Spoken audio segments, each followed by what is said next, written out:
be here for this lunch. As you will know, the official language of the President is the Spanish. So at the end of the year, I asked my people to translate my speech. And this morning, when I wake up and arrive to me, and I'm going to leave it for you when, at the end of my speech, it said, addressed by the President of the Republic of Colombia, Andrés Pastrana, to the members of the Young Professional Organization. I don't know if there's a hangover of the printing in Colombia, in Bogota. Other people said, you know, many times they make mistakes with the YPOs, young porch owners. Your parents own it, no? So, sorry for that, huh?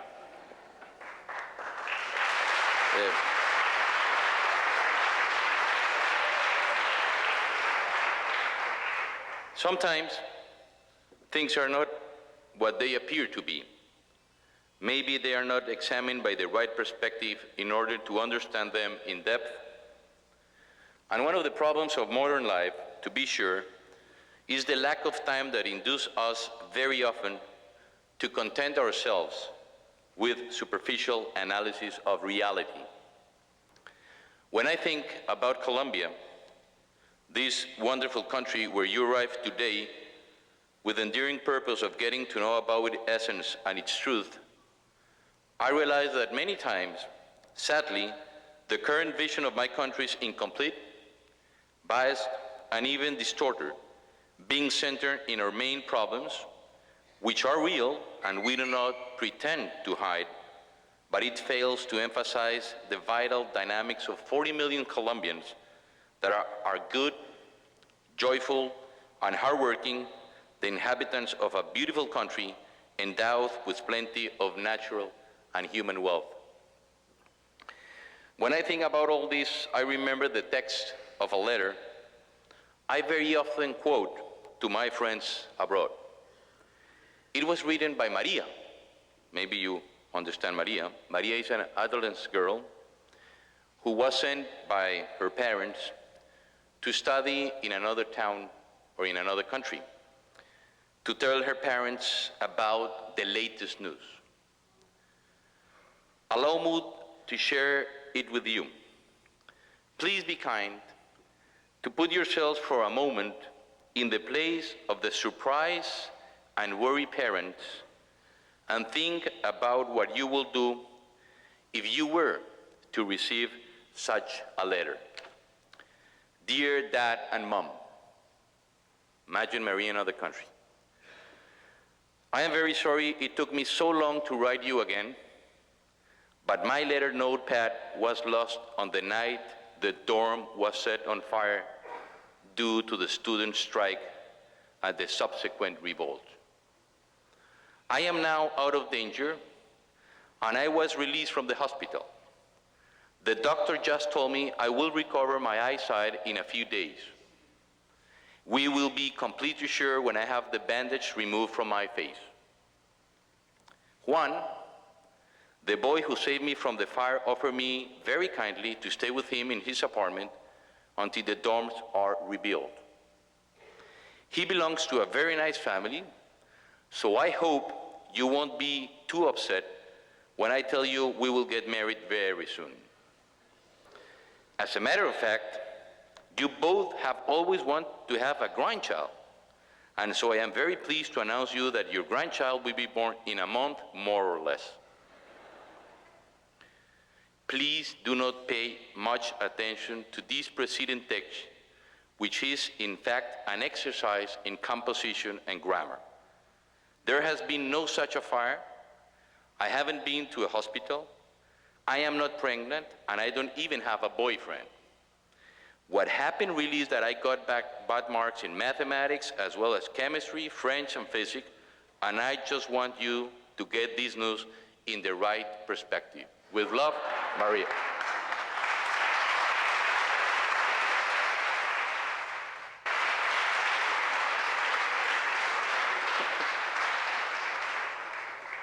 So do you see now how important it is to put things in perspective? This is why today I would like to tell you, just as Smart Maria did in her letter, in a very image way, what Colombia is and what is happening here, but I want to do it in such a way that you may understand it just the way it should be understood, from the right perspective. When people talk about my country, many think of it in a simplistic way: civil war and drug trafficking. Other takes in a more business-oriented stride: coffee, flowers. Others, maybe because they are fond of art, music, literature, sports, can remember the fantastic novels of Gabriel García Márquez, the paintings and the sculptures of Fernando Botero, or why not, the recent musical success of Shakira, Juanes, or the victory of Juan Pablo Montoya in the great automobile racing circuits. My first task is to clarify, to put in perspective, this first simplistic approach to circumscribe Colombia, just as in a bad TV movie, to the concept of war and drugs. In Colombia, dear friends of the YPO, we are not engaged in a civil war, but we are in a war waged by a few against civil society. We don't have here a struggle between two or more factions, which will be relatively similar and endowed with a high degree of representation. The international conflict that unfortunately, or the internal conflict that unfortunately has been burdening our nation for almost 4 decades, is fostered by a very small group of people whose number do not even reach 0.1% of the Colombian population. They have erroneously chosen the way of armed strife and violence, be it as guerrilla or as illegal self-defense groups.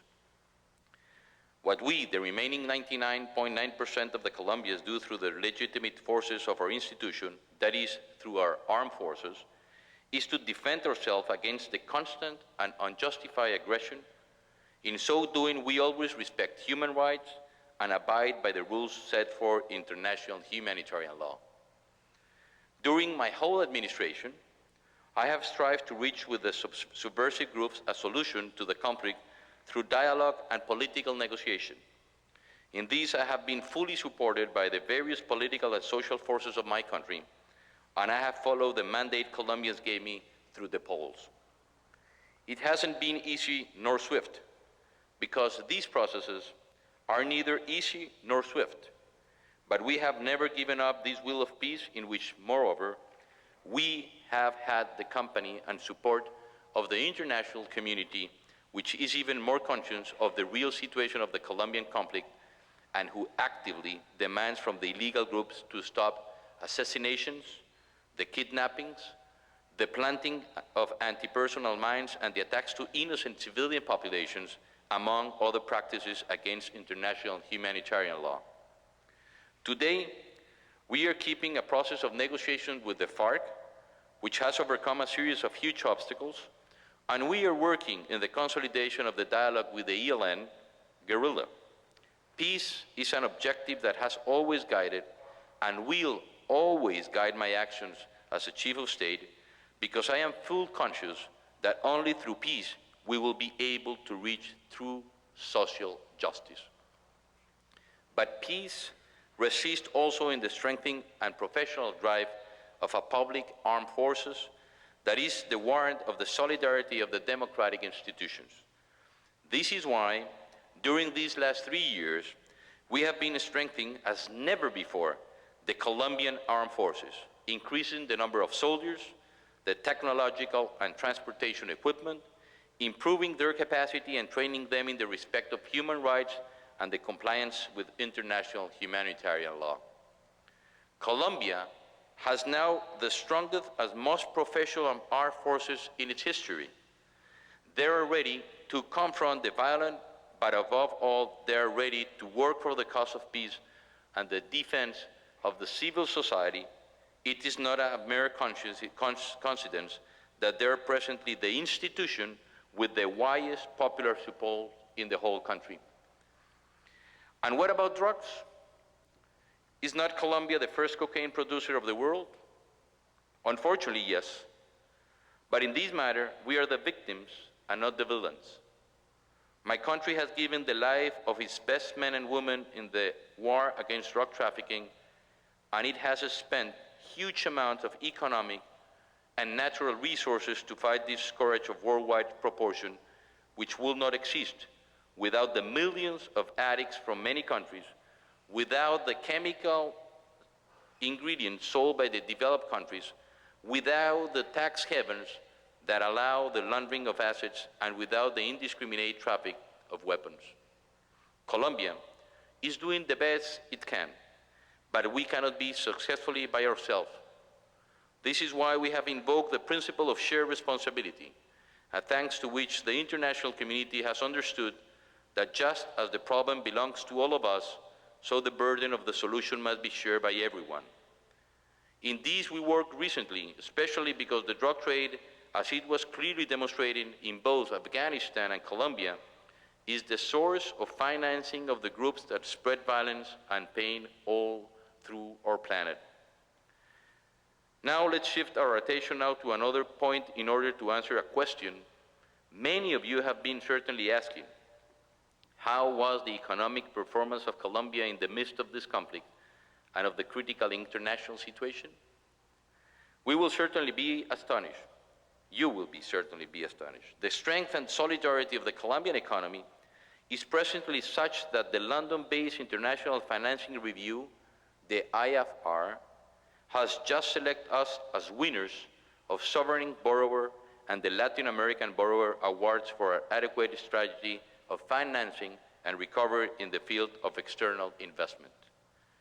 In matters of economic policy, I have conducted an exercise of carefully preserved balance in which we have attended to the needs of the most vulnerable segment of our population, but in which we have also put most definitely our bets in the accomplishment of the decisive structural reforms that enable us to guarantee our future financial viability. With the Plan Colombia, we are implementing the biggest and largest social investment program in my country, in the country history, reaching the poorest and the most distant populations.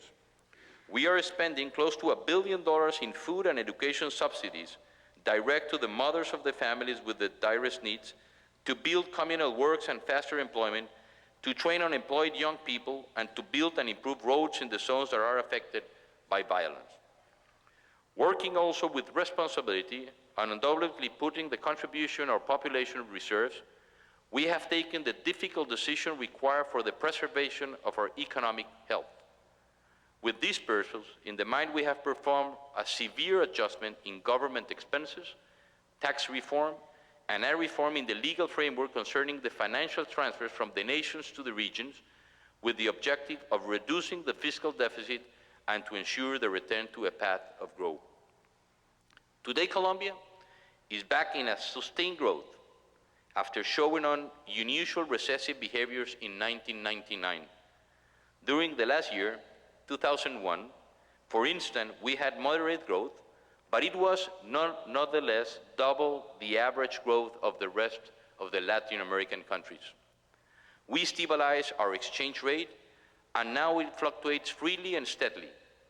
We lower our interest rates because they were so high, near to 60%, as to hamper any investment, and they were making it impossible to pay back the loans. We also cut inflation to a single digit for the first time in 3 decades. This year is 7.8%. In my last address to the Congress, I summarized my work in a simple and meaningful sentences: responsibility in times of transition. My main objective has been to understand, in the first instance, that we are living through complex times of change in a process it was accelerated by the tragic events of September 11, and to proceed with the responsible behavior of someone who works not for its present popularity, but thinking instead about the commitment toward its fellow citizens, those of today and those of tomorrow. Dear friends of the YPO's organization, we are at the beginning of the second year of the third millennium. This year, 2002, has scarcely begun, and we are already asking ourselves how to confront its challenges, how to overcome its difficulties, and furthermore, how to steer our existence through the path of our dreams. But personal dreams cannot be separated from collective dreams. We must not forget that we are members of a global community named Earth, and that we have a special responsibility to fulfill towards her and towards our neighbors. By the way, as we talk about the world seen as a global community or a global village, there is a famous statistical exercise, as the one that Pedro liked, that has been circulating for many years in the internet. Maybe many of you already know it, that give us an idea about the composition of the planet's population if we could reduce it proportionally to just 100 people. I think this exercise will give us a lot to think about in this first day of the new year. Let me share with you. If our planet was inhabited by just 100 people, there will be 57 Asians, 21 Europeans, 14 from the Western Hemisphere, both North and South, and 8 Africans. 52 will be female, and 48 will be male. 30 will be white, 70 other races. 30 will be Christians, 70 of other religions. 89 will be heterosexual, 11 will be homosexual. 6 people will possess 59% of the entire world wealth, and all six will be from the United States. 80 will live in a substandard housing. 70 will be unable to read. 50 will suffer from malnutrition. 1 will be near death, and 1 will be near birth. 1, just only 1, would have a college education, and only one would own a computer. The message goes on with the following considerations. When one considers our world from such a compressed perspective, the need to accept for both acceptance, understanding, and education becomes glaring apparent. And I, who have a computer, who know how to read and write, who have an education, who am not poorly nourished, who have an adequate place to call home, who am alive, what I am complaining about. Today, dear friends from the YPOs, let's go further than these last questions. We, who have not just education, technology, and a good quality of life, but who have also had access to the highest levels of academic knowledge and the position of national and even world responsibility, what have we done? What are we doing? And what can we do in order to make this world, this huge global village, a more human place, a place with more justice and in peace? The challenge is here in the figures that I just shared with you. 80% of the world population has inadequate living places. 70% show some degree of illiteracy. 50% suffer of malnutrition. 99% does not have a university education or a computer, and 94% has to manage with only 41% of the world's wealth. That is the world that we have to cope with, but it is definitely not the world in which we want to live. We have many tools in our hands to bring it closer to a horizon of greater social justice. If this planet was inhabited by just 100 people, how many of them will be leaders or would have the power to lead for a better or worse the destiny of their group? Certainly just one. Just one. Today, I am surrounded by many of these ones, many young presidents, young professionals, who have the future of mankind in their hands. This is not a cause for pride or vanity. This is above all a motive for reflection and commitment, a lot of responsibility. What shall we do in order to improve the destiny of the other 99 inhabitants? I believe this first day of the year 2002 is an excellent moment to ask ourselves this question, to which we all somehow know the answer: to serve our neighbors and our world. Dear friends, all what you see here is Colombia. It's the colorful Colombia full of music that greets you today from the enchanted fortification of Cartagena de Indias. It is the Colombia full of possibilities and potential that breathes today the renewed air of change and offers 1,000 alternatives for those who want to visit her extensively or to invest in her. It is the Colombia where the yellow butterflies of Garcia Marquez's Macondo move their wings through the air as a magic applause to life. It is the Colombia of contrast where, in spite of all the difficulties, to live the happiest men and women of our planet, according to a study recently published by the New York Times. It is the generous Colombia who walks decided towards peace. You can all be sure of something, that you will be caught from now on and forever in the invisible nets of its affections. Thank you very much.